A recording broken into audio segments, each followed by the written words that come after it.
अस्सलाम वालेकुम नाजरीन, आपकी खिदमत में हाजिर है अब्दुल सबूर और आज मैं आपको बताने जा रहा हूँ रोटी की कीमत।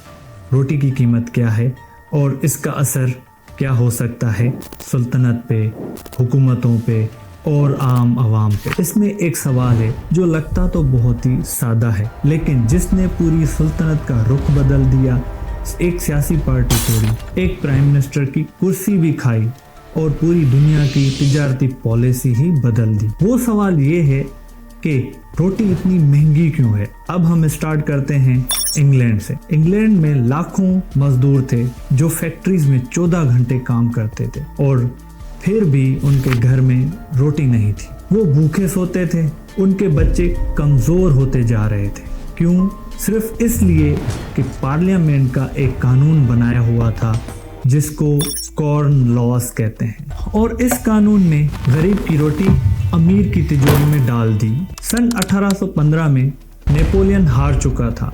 यूरोप में नेपोलियन की वजह से बंद तिजारत अब दोबारा खुलने वाली थी, यानी यूरोप का सस्ता अनाज बर्तानिया में आने वाला था।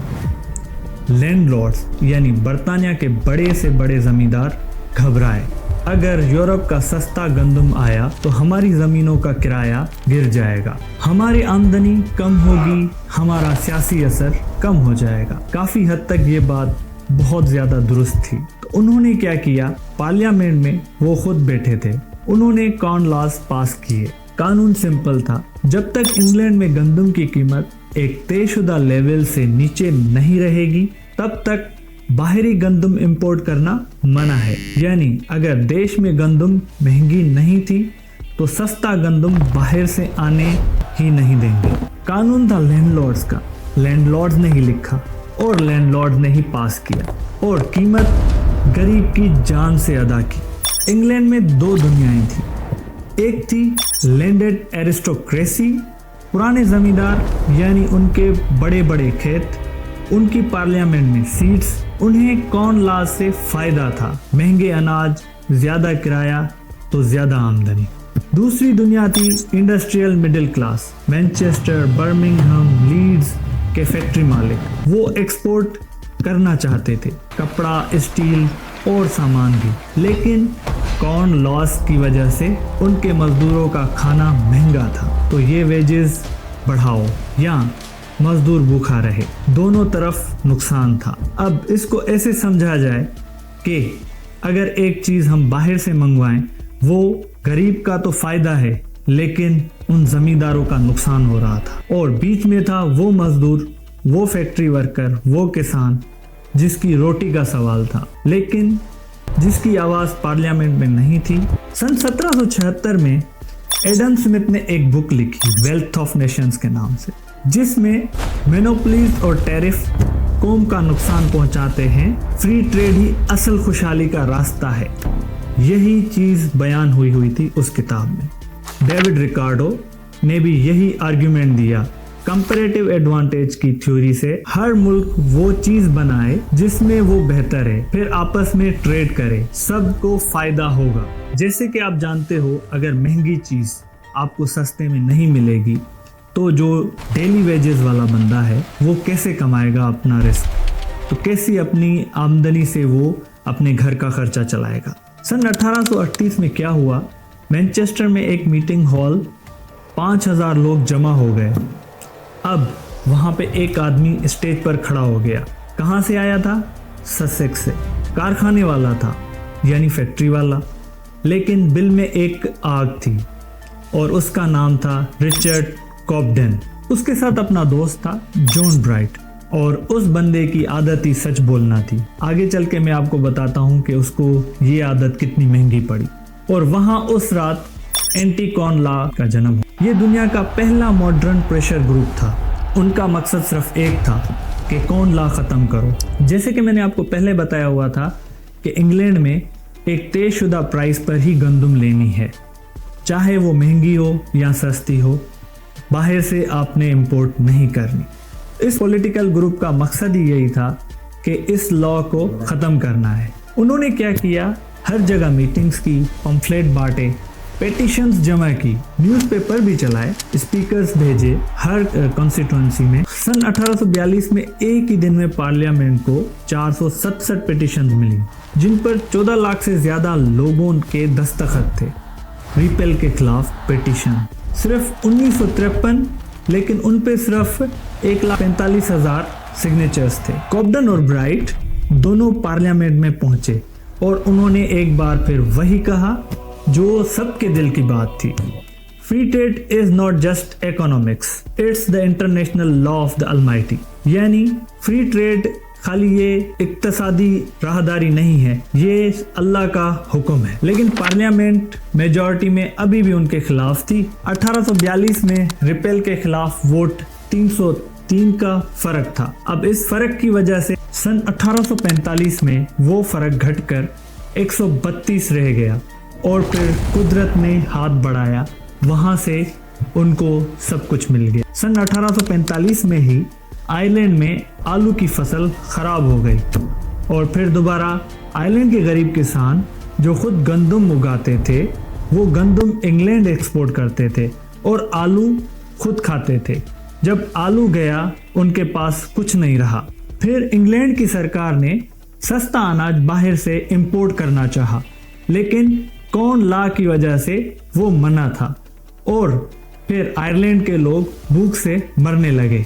लेकिन इसी कॉर्न लॉ की वजह से रास्ता बंद था। ये क्राइसिस सिर्फ एक कहत नहीं था, ये एक निजाम की नाकामी थी। प्राइम मिनिस्टर सर रॉबर्ट पील एक कंजर्वेटिव आदमी था, लैंडलॉर्ड्स की पार्टी का आदमी, लेकिन वो भी देखने से आंखें नहीं खोल सका। उसने सालों तक कॉर्न लॉस का दिफा किया था, लेकिन अब वो बदल गया। 4 दिसंबर 1845 द टाइम्स ने लिखा, हुकूमत जनवरी सन 1846 में कॉर्न लॉस खत्म करेगी।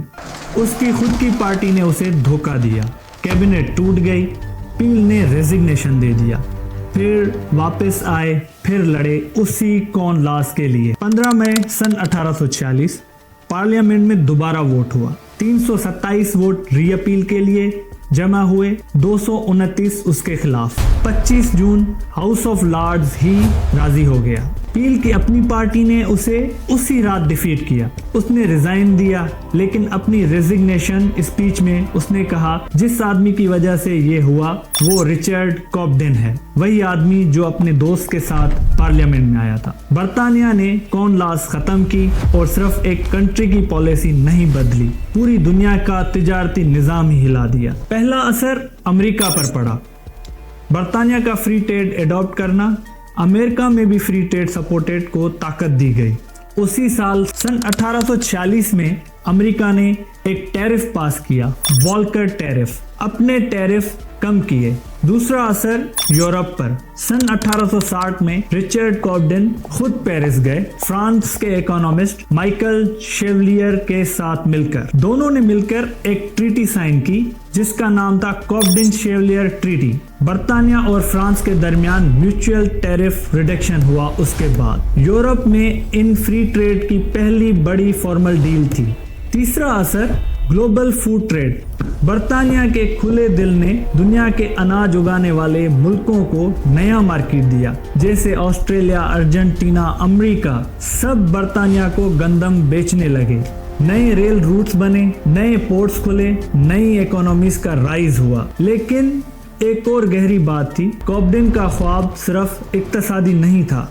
वो कहते थे अगर मुल्क ट्रेड करें, अगर वो एक दूसरे की ज़रूरतें बन जाएं, तो जंग की वजह ही ख़त्म हो जाएगी, जो कि एक मस्बत डिसीजन था। अगर सामान बॉर्डर्स पार नहीं करेंगे तो फौज करेगी। ये मशहूर अल्फाज कॉब्डेन की सोच का खुलासा है। 1815 एक कानून ने रोटी महंगी की। सन 1846 में एक प्रोटेस्ट ने वो कानून तोड़ दिया। 31 साल तक हजारों मीटिंग्स हुई, लाखों पेटिशंस हुई, एक कहत, एक प्राइम मिनिस्टर की कुर्बानी और एक पार्टी का टूटना, सिर्फ एक लॉ को खत्म करने के लिए। लेकिन इस कहानी का मकसद सिर्फ तिजारती पॉलिसी नहीं है। ये कहानी है उस सवाल की कि किसी कानून से किसको फायदा होता है, किसी टैरिफ से किसको खाना मिलता है और किसका खाना छिनता है। कॉर्न लॉज में लैंडलॉर्ड ने पार्लियामेंट से ये कानून पास कराया, क्योंकि पार्लियामेंट में लैंडलॉर्ड्स ही बैठे थे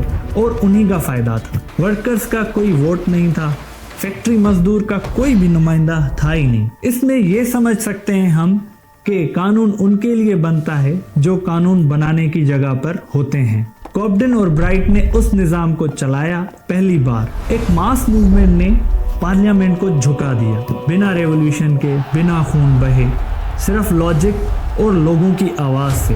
अब मैं आपको बताने जा रहा हूँ CEPR के इकोनॉमिस्ट ने कैलकुलेट किया 2021 में, यानी आज से 5 साल पहले, कौन लॉज की रीअपील ने नीचे 90% लोगों का फायदा किया और 10% यानी लैंडलॉर्ड्स का नुकसान किया। शायद तभी इन्हें पास होने में 31 साल लगे। रोटी की कीमत सिर्फ इकोनॉमिक्स का सवाल नहीं, ये ताकत का सवाल था और ये सवाल आज भी जिंदा है। अगर आपको वीडियो अच्छी लगी हो तो सब्सक्राइब करें।